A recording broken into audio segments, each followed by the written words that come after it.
more comprehensive checks. Okay, great. Next, then on the list, oh, great place for you. You happen to click on the job history report to show where the DB assistant was here. This job history chart, that's our next new item. So this is the new job history chart. We've overhauled the entire instance report.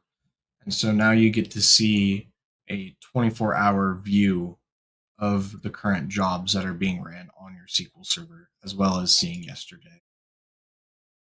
So here we can see we're broken up into the 24-hour segments, and each of these job markers are a time that the job started and stopped. We can see do work 2 is a job that was running from 12:39 to 3:39.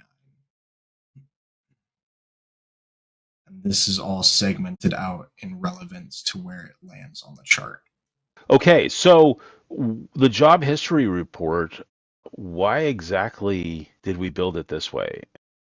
I don't know. That's kind of a loaded question because I know the answer, but I think let me just go into it. The reason why we built it this way was because it's really difficult in the way you kind of visualize things in the job history in SQL Server Management Studio and stuff like that to kind of see it on a timeline and see how things are actually working. And one of the common things that we're trying to figure out when we're scheduling jobs is how do you schedule a job at a time that there's low CPU?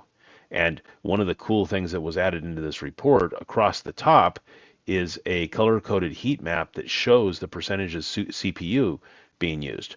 So you can look and see that, well, maybe you've got too many jobs running at one specific hour. Now, this is our test server, so it's kind of boring. It doesn't have those kind of spikes on it. But if you had an hour that we're like running at 90% CPU, well, maybe that would be a bad time to be running additional jobs, or maybe you could fix some of that by moving some of those jobs around. Anyway, we also have the filter jobs. Like, let's say you're looking at this and you've got like 1,000 jobs scheduled and you want to filter it down just to look at a couple of them. You can use this like deselect all and then go in and pick a couple of them and hit OK. And then the chart refreshes just to show you a few specific jobs there.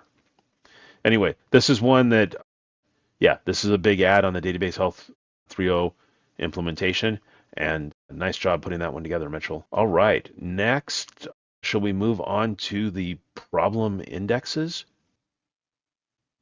So there's a bunch of reports that we have around indexing, and most of them are kind of at the database level.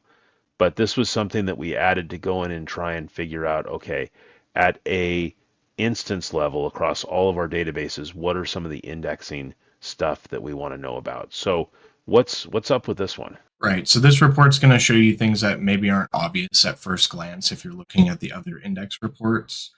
One of the things that we've encountered a few times now is disabled indexes. Management Studio does not have a good way of showing you that an index is currently disabled. And it just acts as if you're looking at it in the viewer, it's just acting like it's there and it's doing stuff. You may think that it's doing something for your system, but it's in all reality, it may be disabled and not helping your system out at all. So looking at this, you can see the status of disabled ones. So for instance, disabled indexes are kind of a really great way for a developer to do a quick check to say what would happen if this index wasn't here. Instead of dropping the whole thing, you can just disable it. But as long as you put it back later. But what happens is a lot of people end up maybe disabling an index and then forgetting about it. And 2, 3 years later, you notice in here that you've got some disabled indexes. Well, they're just taking up space, but they're not giving you any value. And they're probably doing a disservice because they make you think you have an index in there because it's not clear that it's disabled, like Mitch said a few minutes ago. The other thing that we've added is the fill factor information. So this will show you, again, Management Studio doesn't immediately show you if a fill factor is set low. And so this will show you if a fill factor 0 shouldn't be in there. If a fill factor is set below, we recommend 90 and above for our fill factors. But if it's set below that, meaning it's only going to half fill the index of information and data, then you can realize you can go back and fix these low fill factors.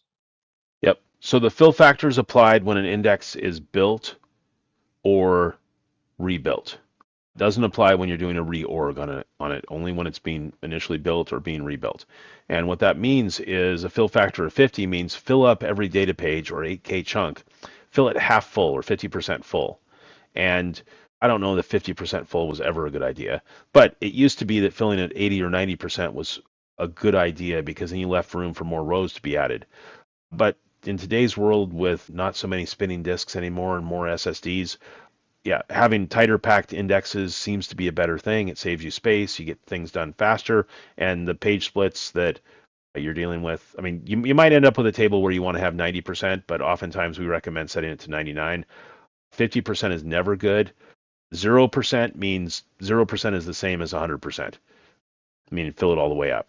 So in this case, 50 is always a bad setting for fill factor. But if you're at 85 or 90 or 82%, yeah, it's not the end of the world, but you might save a few percentages and speed things up a little bit by increasing that fill factor. And we also include the scripts to alter these to fill factor 99 and enable them or drop them if that's what you want to. But just like we don't have a drop all tables button, we don't have a drop all indexes button, because that's something you should take and analyze and figure out on your own before doing it.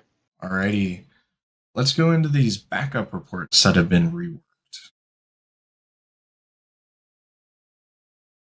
So those familiar with Database Health Monitor may remember that backup size is kind of the database level backup report that we always go to. This one will show you over time what the backups have changed in size. We've changed this though, we've altered this a bit to have a bit more clarity with a bit more of explanation of what's truly going on in this. So with that, we have the blue line and the green line showing there because we have differentials and we have fulls. We don't have any logs on this one apparently, so we're not seeing the little light blue line. That's really handy to see how that differential is growing on a day-to-day basis and maybe change how often your full backups are needed to be done. And now in turn with this, we've also added the backup time frame report, which utilizes the same report that we showed on our job history, but this one's set for a 2-week period, and this will show when your backups are being done. So here we're looking at just differential backups. We haven't seen a full backup for this DB Health History database in the last 2 weeks. Wow. So, well, it's our test server and everyone's always messing with the jobs and there's no reason to back that one up.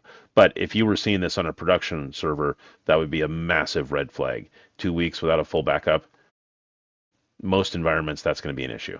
Thanks for watching. I'm Steve, and I hope you've enjoyed this video. If you like it, please click the thumbs up icon. And if you want to subscribe, click subscribe to our channel and click the bell icon to get notified when we have new videos. All right, have a great day.